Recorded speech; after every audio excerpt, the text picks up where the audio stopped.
Halo sobat pencinta Donghua, kali ini kita akan melanjutkan cerita Battle Through the Heavens Benua Kaisar. Cerita dan video ini diambil dari channel Mebarta. Tanpa banyak basa-basi, mari kita simak alur ceritanya. Melanjutkan dari cerita sebelumnya, Soyan bangkit dan melayang di sekitar badan Batra Tabur. Segera dengan cepat berubah menjadi Amoro. Dua teratai api Buddha Lotus Flame terbentuk hanya dengan sedikit pemikiran Shoyan. Dia melemparkan dan mengenai target makhluk besar itu. Sosok besar itu terbakar oleh serangan Buddha Lotus Flame dan berangsur-angsur musnah. Saya menghela nafas lega karena sosok ini sebenarnya hanya berada di tingkat Daudi. Saya tidak menyangka ada makhluk hidup di dalam laut ketiadaan ini. Semuanya cepat turun di bawah geladak Batra. Ucap Shoyan. Di bawah geladak ada banyak ruang yang telah dibuat secara khusus untuk memberikan rasa nyaman kepada semua orang.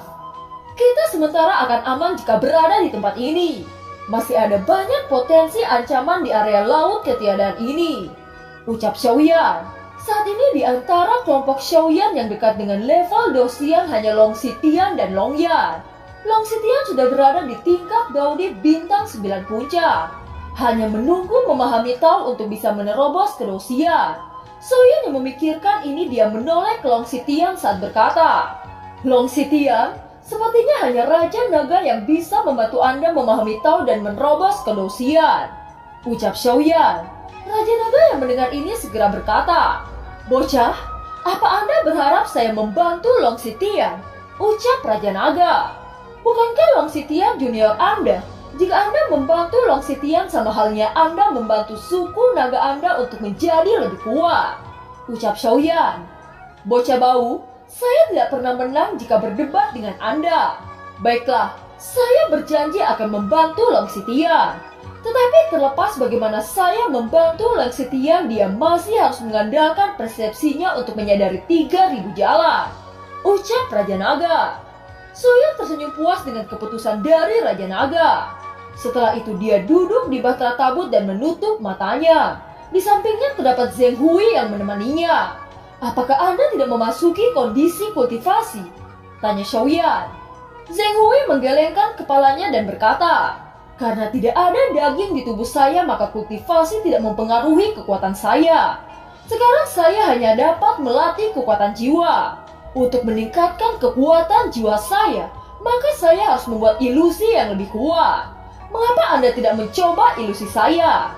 Jika Anda memahami ilusi yang saya buat, maka Anda dapat meningkatkan kekuatan jiwa Anda. Ucap Zheng Hui. Kita bisa melakukannya di lain waktu. Sekarang yang terbaik bagi saya harus tetap terjaga mengingat tempat yang penuh bahaya ini. Ucap Shoyan. Soyan yang baru saja menyelesaikan pembicaraannya tiba-tiba Batra Tabut terguncang hebat. Beruntung Shoyan membuat perlindungan tak terlihat dan Batra Tabut tidak mengalami kerusakan. Getaran pada Batra Tabut segera menarik perhatian seluruh kelompok. Soyan berdiri mengamati laut ketiadaan. Pada saat ini sosok bayangan hitam yang sangat besar berenang menuju Batra Tabut. Bajingan, kali ini monster yang muncul bahkan lebih besar. Teriak Shouzan. Karena terhalang oleh kabut abu-abu yang sangat tebal, sosok bayangan hitam sama sekali tidak terlihat jelas.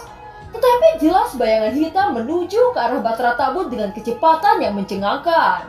Hanya setelah bayangan hitam sudah mendekati baru saat itulah mereka menemukan bahwa itu merupakan Batra yang jauh lebih besar. Mayat ini Shoyan segera menoleh ke kelompoknya dan berteriak. Semuanya bersiap untuk bertarung kapan saja. Teriak Shoyan. Seluruh kelompok mengeluarkan senjata mereka masing-masing dan memusatkan perhatian kepada Batra itu. Siapa pemimpin dari Batra ini? Ucap sosok yang tidak dikenal itu. Sosok itu merupakan seorang pria dengan baju besi di sekujur tubuhnya dan berdiri dengan bangga. Di tangannya dia memegang kapak besar. Soyan yang mendengar ini dia segera mengambil langkah maju. Sikapnya acuh tak acuh saat memandang sosok itu. Apakah kalian datang ke sini untuk merampok? Ucap Shoyan dengan ekspresi dingin. Oh, ternyata korban kali ini adalah orang yang sangat pintar. Kalau begitu serahkan seluruh harta dan Batra ini. Kalau tidak, nyawa kalian akan berakhir di sini. ucap pemimpin Batra yang memakai baju besi itu. Bawahan sosok itu yang melihat kelima wanita cantik di belakang Xiaoyan mereka berkata, "Ketua Seng, mereka juga membawa 5 wanita yang sangat cantik. Sepertinya hari ini kita benar-benar menemukan keberuntungan yang melimpah," ucap bawahan itu kepada Ketua Seng. Mata Ketua Seng tertuju pada Ziying dan King Moer yang berdiri di belakang Xiaoyan. Saat melihat ini, pikiran yang panas terlintas di benaknya. "Kalian cepat ambil gadis itu dan serahkan kepada saya," ucap Ketua Seng tidak bisa menahan lagi. Bawahan itu yang berjumlah 2 orang segera menghampiri Ziying dan King Moer. Sebelum tangan dari pria itu menyentuh tangan Ziying dan King Moer, tiba-tiba kedua tubuh pria itu terhisap di udara. Xiaoyan mencengkram leher pria itu dan api surgawi membakar pria itu hingga menjadi abu. Setelah itu Xiaoyan melompat di atas bahtera para bandit itu dan langsung menargetkan Ketua Seng. Melihat pergerakan Xiaoyan yang sangat cepat, Ketua Seng mengayunkan kapak besar dengan keras. Dalam sekejap mata penguasa Suan muncul dan kedua serangan saling berbenturan. Namun telapak tangan Xiaoyan jelas lebih unggul. Retakan dengan cepat menyebar dari kapak besar seperti jaring laba-laba. Segera kapak itu hancur di depan banyak pasang mata. Tubuh Ketua Seng terpental ke belakang dan membentur bahtera tabut miliknya. Kekuatan orang ini sebenarnya Dosian bintang 2. Bajingan, dia sengaja menyembunyikan kekuatannya, ucap Ketua Seng mendeteksi kekuatan Xiaoyan.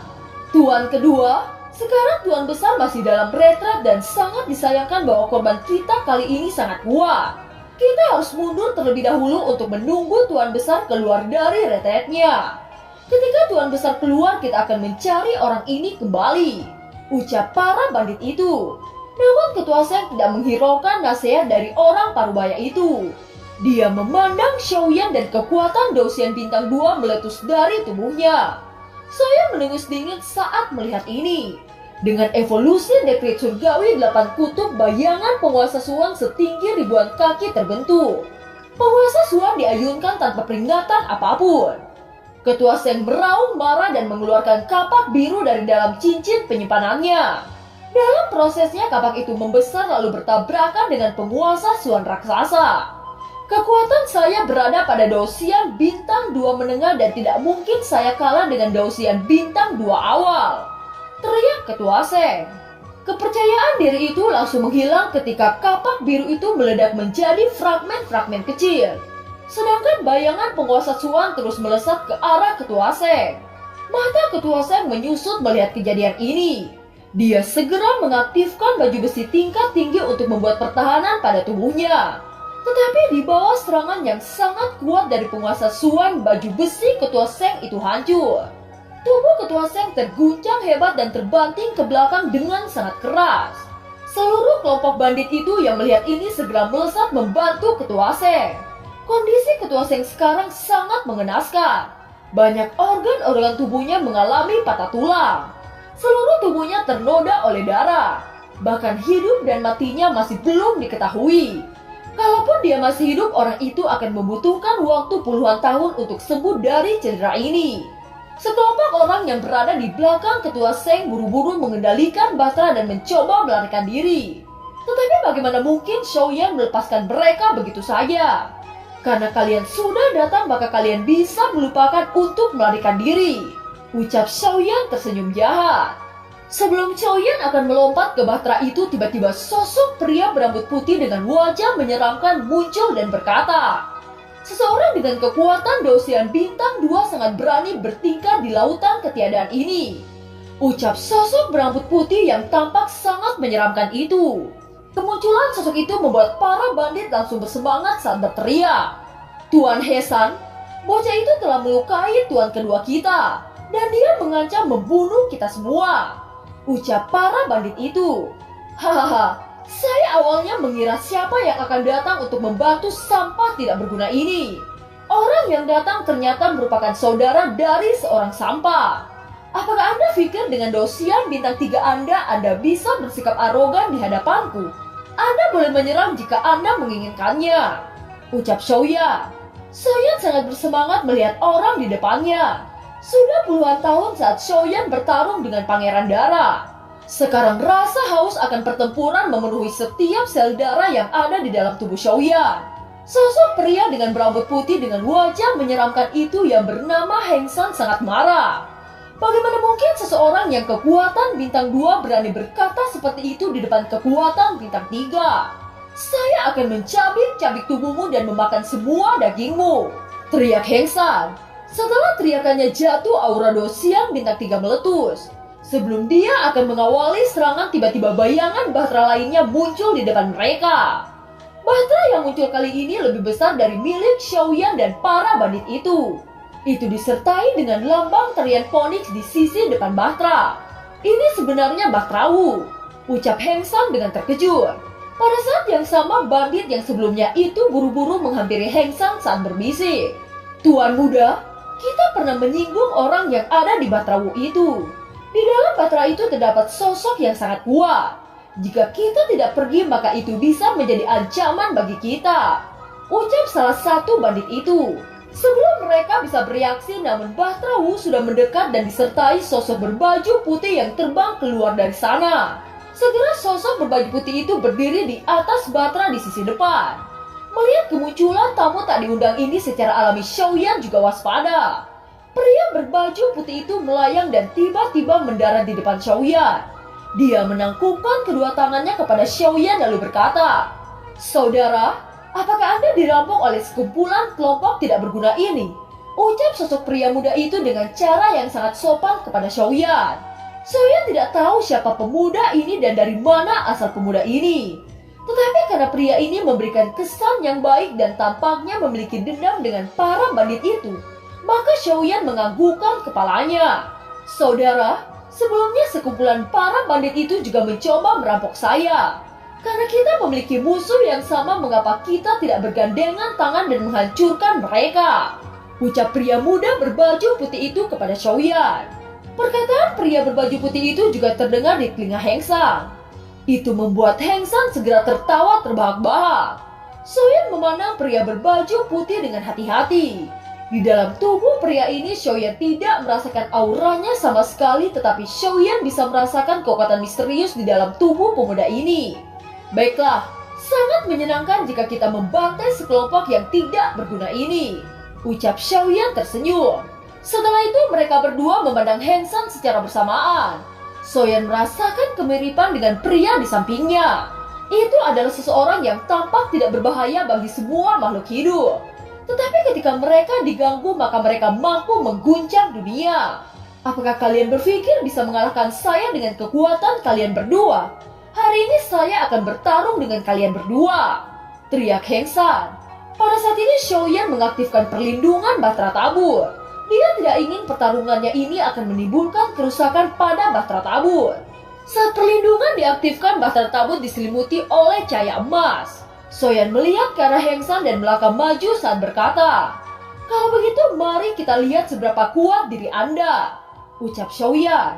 Api surgawi keluar dan membentuk penguasa Suan. Xiaoyan melirik pria di sampingnya dan mengangguk saat mereka berdua menyerang Heng San secara bersamaan. Xiaoyan langsung menunjukkan teknik bertarung yang sangat kuat. Penguasa Suan diayunkan dan dikombinasikan dengan 10.000 bayangan. Penguasa Suan dengan jumlah 10.000 masing-masing melayang di atas udara. Sedangkan pemuda berbaju putih mengeluarkan tombak warna-warni. Cahaya di ujung tombak melonjak saat membentuk naga 5 warna menuju ke arah Heng San. 2 kapak ganda muncul dari tangan Heng San. Cahaya hitam berkedip dan kapak ganda berubah menjadi harimau raksasa saat menabrak 2 serangan yang dilepaskan oleh Xiaoyan dan pemuda berbaju putih. Suara ledakan terus berdering pada saat ini. Tanpa memberikan Heng San untuk mengatur nafas, sosok pria berbaju putih itu melesat di sisi kiri Heng San. Dalam sekejap mata, tombak warna-warni kembali menuju tangan pria itu dan diayunkan ke titik vital tubuh Heng San. Melihat serangan mematikan yang sangat cepat ini, Heng San tidak punya pilihan selain mundur. Harimau besar yang kehilangan dukungan dari Heng San segera runtuh. Heng San sangat marah dengan kejadian seperti ini. Segera energi yang kuat meletus dari tubuhnya dan kapak ganda melesat ke arah Xiaoyan. Setiap kali kapak melewati udara maka akan meninggalkan ledakan yang tak henti-hentinya. Pada saat yang sama api surgawi meledak dari tubuh Xiaoyan. Dia merubah daerah sekitarnya menjadi lautan api. Di dalam lautan api, kekuatan Xiaoyan berangsur-angsur meningkat. Xiaoyan sekali lagi mengeluarkan 10.000 bayangan penguasa Suan. Tetapi kali ini kekuatannya jauh lebih kuat dari sebelumnya. Itu membombardir serangan kapak yang dipenuhi dengan energi mematikan. Suara benturan terus terdengar hingga akhirnya kapak besar itu berhenti tidak jauh dari Xiaoyan. Sedangkan serangan pria berbaju putih juga hancur oleh kekuatan kapak ganda Heng San. Dia menoleh ke Xiaoyan lalu berkata, "Saudaraku, jika kita ingin mengalahkan orang itu maka kita harus mengeluarkan kartu truf kita masing-masing," ucap pria berbaju putih itu. Pemuda itu bisa merasakan bahwa di dalam tubuh Xiaoyan terdapat kekuatan benua. Meskipun Xiaoyan bisa menggunakan kekuatan dunia, tetapi itu jauh lebih lambat ketika digunakan di luar benua Daudi. Oleh karena itu, Xiaoyan sedikit kesulitan saat menggunakan kekuatan benua. Xiaoyan memandang pemuda berbaju putih dengan seksama. Sepertinya pemuda ini juga memiliki kekuatan benua sama halnya seperti saya. Tidak disangka bahwa saya bertemu dengan salah satu pemilik benua alam lain, ucap dalam hati Xiaoyan. "Saudaraku, mari kita menggunakan kekuatan benua untuk membunuh orang ini," ucap pria berbaju putih. Pria berbaju putih tidak menutupi kebenaran ini. Dia memandang Xiaoyan dan tersenyum. Kemudian kekuatan benua keluar secara bersamaan dari kedua tangan pemuda ini. Xiaoyan tersenyum melihat ini. Segera setelah itu dia mengeluarkan panah suci teratai api. Anak panah yang tercipta dari api surgawi dan roh hatu kemudian disuntikan oleh kekuatan benua terbentuk sempurna. Sedangkan pemuda berbaju putih terdapat retakan di dahinya. Mata yang sangat mengerikan terbuka dari dahi pemuda itu. Di sisi lain, Heng San yang merasakan kekuatan dahsyat dari mereka berdua ekspresinya mulai jelek. Krisis hidup dan mati memenuhi benak Heng San saat dia berteriak dengan tidak percaya. "Sial, mereka berdua sebenarnya pelindung benua. Saya tidak akan memberi Anda kesempatan untuk membentuk kekuatan benua," teriak Heng San. Tanpa membuang waktu lagi, dia melesat menuju Xiaoyan dan pria berbaju putih. Itu disertai dengan kapak ganda. "Meskipun kalian pelindung benua, tetapi saya tahu bahwa butuh waktu untuk bisa menggunakan kekuatan benua. Jika ini diganggu, maka kekuatan benua tidak dapat dipadatkan," ucap Heng San. Zheng Hui yang melihat ini segera melepaskan kekuatan jiwa tingkat suci untuk mengelilingi tubuh He San. Bahkan jika Zheng Hui tidak bisa membunuh He San, tetapi dengan kekuatan jiwanya itu sudah memberikan waktu untuk Xiaoyan dan pemuda itu. Di depan mata He San terdapat bunga-bunga yang sangat indah. Untuk waktu sesaat He San telah dikacaukan oleh serangan Zheng Hui. Mata He San menatap tajam ke arah Zheng Hui. Dia dengan cepat mengayunkan senjatanya ke arah Zheng Hui. Xiaoyan yang melihat ini, dia segera berubah menjadi harimau besar. Meskipun dia masih berada di bintang 8, tetapi tubuh fisik harimau putih sangat kuat. Dan film pun berakhir. Terima kasih telah menyimak dari awal sampai akhir ya. Sampai jumpa.